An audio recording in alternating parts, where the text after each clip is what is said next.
ఆమె మాట్లాడిన దానికి నేను కౌంటర్ ఇచ్చాను. ఆ మాటలు వెనక్కి తీసుకోను. ఇప్పుడు కూడా కట్టుబడి ఉన్నాను. నేను చెప్పింది వాస్తవం. 100%, 100% ఈ జిల్లాలోనే కాదు, ఉమ్మడి జిల్లాలో, మెడ్రాస్లో, బెంగళూరులో, తిరుపతిలో, రేణుగుంట దగ్గర, మెస్బిటిన్ దగ్గర, నెల్లూరు మాగుంట లేఅవుట్లో ఆమె ఏమేమి చేసిందో అందరికీ తెలుసు.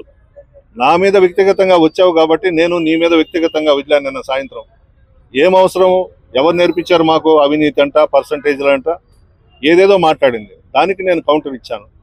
నీకు దమ్ము ఉంటే, ధైర్యం ఉంటే ప్రభాకర్ రెడ్డి నువ్వు రండి, ప్రెస్ మీట్ పెట్టండి, విమర్శలు చేయండి, మళ్ళా మేము దానికి కౌంటర్ ఇచ్చుకుంటాం. ఏదో ఈవీఎంల ద్వారా ఎమ్మెల్యేలు అయిపోయి, ఎంపీలు అయిపోయి పెద్ద పుడింగలు అయిపోయినారా మీరంతా? నెల్లూరు జిల్లాలో ఇటువంటి సాంప్రదాయం ఎప్పుడన్నా ఉందా ఇళ్ల మీదకి వచ్చేది? మాట్లాడిన మాటలు నేను వెనక్కి తీసుకొని నేను కరెక్ట్ మాట్లాడినాను అంటాడు.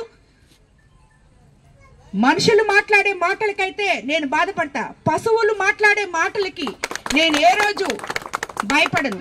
మీరు ఈ కొవ్వూరు నియోజకవర్గంలో ప్రజల అండదండలు నాకు ఉన్నాయి అని చెప్పి తెలుసుకొని తిరిగి మళ్ళీ మీరు ఇక్కడికి అడుగు పెట్టలేరు అని తెలుసుకొని ఈ ఫ్రస్ట్రేషన్లో ఇష్టం వచ్చినట్టు మాట్లాడుతున్నారు. ఇది కరెక్ట్ కాదు.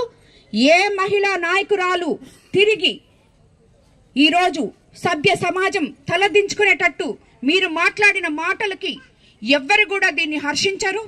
ఇంకొక నాయకురాలికి ఇది జరగకూడదు. జరిగితే తెలుగుదేశం ప్రభుత్వం ఒప్పుకోదు అని చెప్పి మీకు నిరూపిస్తాం.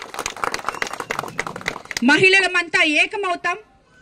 మీరు అన్న మాటలు 100% వెనక్కి తీసుకోవాలి. తీసుకోకపోతే వాళ్ళే మహిళలే మీకు బుద్ధి చెప్తారు.